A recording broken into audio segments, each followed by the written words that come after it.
بے سہاروں کو اپنا بنا لیجئے، سایہ عافیت میں بسا لیجئے۔ اس بارے میں اب میں علامہ رشید رضا رحمۃ اللہ علیہ کرو سے پہلے علام النبلاء سے سیر علام ذہبی سے پڑھوں، تیسری جلد دیکھ لو۔ یہ ذہبی اور ابن کثیر اور امام ابن تیمیہ جتنی نرمی کر سکتے تھے ان کے بارے میں کی ہے، اللہ سے ڈرتے تھے، بہت نرمی کی ہے کہ کچھ گنجائش نکالو، مگر حق لکھتے تھے۔ اس لیے تم مانو تو صحیح کہ کون امام ہے تمہارے جن میں شیعت کے جراثیم نہیں، آؤ میدان میں نشان دے دو کہ یہ لوگ ان کے قریب شیعت نہیں آئی، یہ سلفی تھے، یہ محدث تھے، فہرست دے دو، اور ان کی کتابیں میدان میں لے آئی۔ اور اللہ کے بندوں، میں جانتا ہوں کہ تمہارے پاس سوائے خلافت معاویہ یزید کی اور فیض عالم کے رسالوں کوئی نہیں۔ میں نے بڑے بڑے شیخ الحدیث دیکھے، کچھ بھی نہیں اس بارے میں مطالعہ، وہ رسالے چھپائے ہوئے وہی پڑھتے رہتے، آنکھوں پر پٹی باندھی ہو کہ کتابیں گم ہو گئی ہیں دین کی، حدیث کے دفتر گم ہو گئے۔ اللہ کے لیے اس بات کو سوچو کہ جس شہادت کی خبر دینے کے لیے ایک اچانک فرشتہ آیا، سارے لوگ مرتے رہتے، کو آیا فرشتہ؟ رسول کریم علیہ السلام نے صحیح حدیث میں خبر دی کہ ابھی ام سلمہ میرے پاس سے ایک فرشتہ اٹھ کر گیا جو جب سے زمین و آسمان بنے کبھی نہیں آیا، اور صرف اطلاع دینے کے لیے آیا کہ آپ اس بچے سے پیار کر رہے ہیں، یہ تو ظلم مارا جائے گا، اور اگر تم چاہتے ہو تو وہاں کی مکی اور ان حدیثوں کو پرکھو، کوئی کمزوری ہے تو ظالمو، تم حدیث کی بجائے جھوٹی باتیں لیے پھرتے، وہی ابو مخرمہ جھوٹے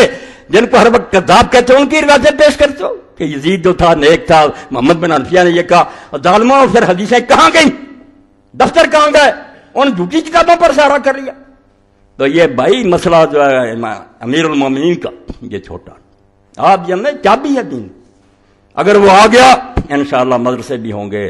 مسجدیں آباد ہوں گی، دین ہوگا، اور اگر سوتر ٹیڑھا ہو گیا سوال ہی نہیں پیدا ہوگا، سریا تک دیوار کر جائے گی، اور 1400 سال میں جا رہی ہے۔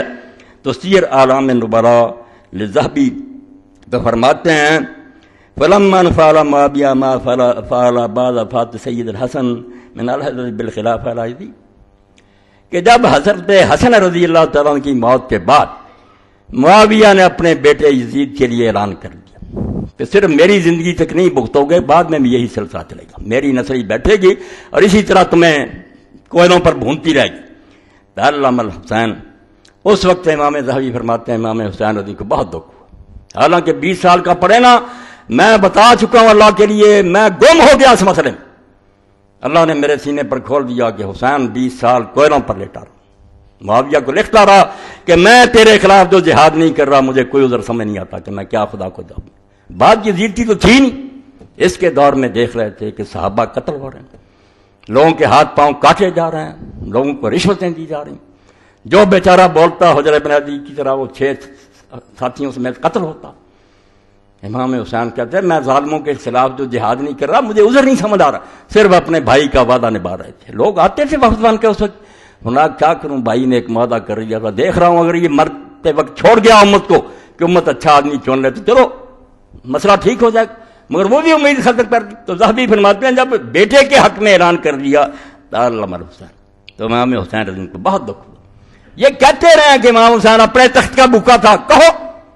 تمہیں یزید اتنا پیارا بچڑا کہ سید شباب اہل جنت تمہاری نظر میں لالچی ہے، پاگل ہے، ضدی ہے، جنت کے جوانوں کا سردار جس کے رسول اللہ نے متواتر حدیثیں بیان کی، یزید کو بچاؤ، وہ تمہارا امیر المومنین، ٹھیک ہے تمہارے پلے بہت کار۔ ذہبی فرماتے ہیں امام حسین کو ایسا کرنا ہی چاہیے تھا، ناراض نہیں ہوئے، کہتے بالکل حق، وہ کیوں نہ روتے کہ یار غضب ہو گیا کہ صحابہ کرام میں سے جو بیت رضوان میں شریک تھے، سعد بن ابی وقاص عشرہ مبشرہ میں زندہ، فاتح عراق اور ایران، اس کو بھی پیچھے ڈال دیا۔ فرمایا دکھ ہوا، وامتنا ہوا وابن ابی بکر وابن زبیر میں بایا، تو حضرت ابن زبیر نے، عبداللہ بن ابی بکر، عبد الرحمن بن ابی بکر نے، امام حسین نے جواب دے دیا کہ ہم یہ ظالمانہ بیعت نہیں کریں گے۔ جو میں کہہ رہا ہوں کہ یہ بیعت نہیں تھی، یہ ڈنڈا تھا، اس کو مارا جا رہا تھا، اس کو پیسے، اس کو بیعت نہیں کہتے۔ ساری امت بھی اس طرح بیعت کر دیتی، میں اللہ کو گواہ کرتا ہوں کہ وہ بیعت قطعاً نہ ہو۔ جیسے کہ حضرت امام مالک سے لوگوں نے پوچھا یہ بنے عباس نے بیعت لی ہے، کہا یہ بکر بن العربی رحمۃ اللہ علیہ یہ بیعت ہوتی ہے، ڈنڈے سے کہتے ہاتھ میں ہاتھ دے دیں۔ تو امام نے فرمایا ان کے خلاف جو اٹھے اس کا ساتھ دو، ان کی بیعت قطعاً کوئی نہیں ہے، ظالموں نے زبردستی لوگوں سے اپنا ہاتھ ان کے ہاتھ میں دیا۔ یہ بیعت ہوتی، بیعت جس کو کہتے ہیں کوئی کسی کو نہ کہے، منہ سے بھی نہ کہے مجھے بیعت دو، میں خود جا کر کہوں کہ میری نظر میں تو پسندیدہ،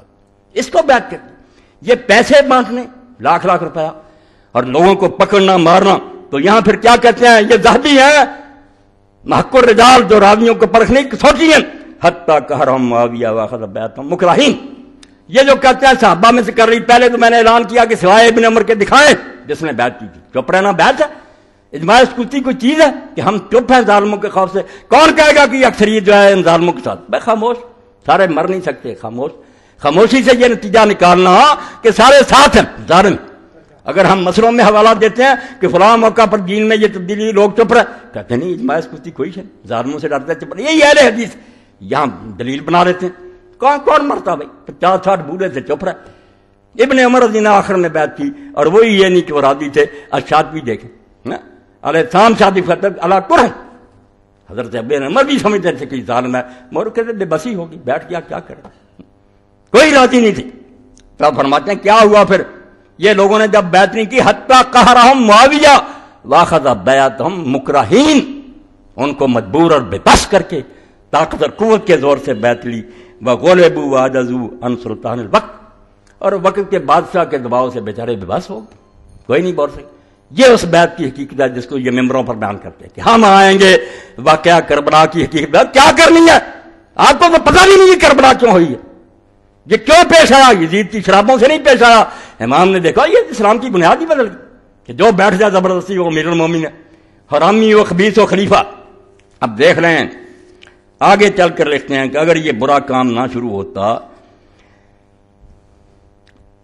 تو شاید امت بچی۔ امام وَلَيْتَهُ لَمْ يَهْدْ بِالْأَمْرِ إِلَىٰ ابن یزید وَتَرَكَ الْأُمَّةَ مِنْ اخْتِيَارِهِ لَهُمْ، یہ 158 صفحہ تیسری جلد، نرم سے نرم بات۔ ذہبی فرمائے کاش امیر معاویہ اپنے بیٹے کے حق میں وصیت نہ کرتا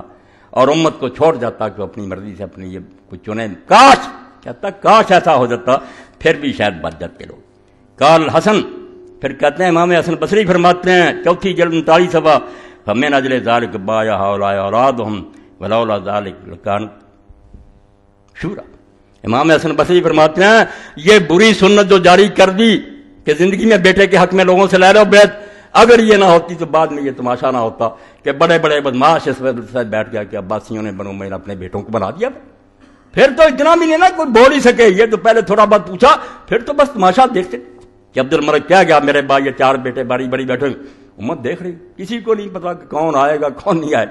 تو فرماتے ہیں وَلَوْلَا ذَلِكَ لَكَانَتْ شُورَىٰ،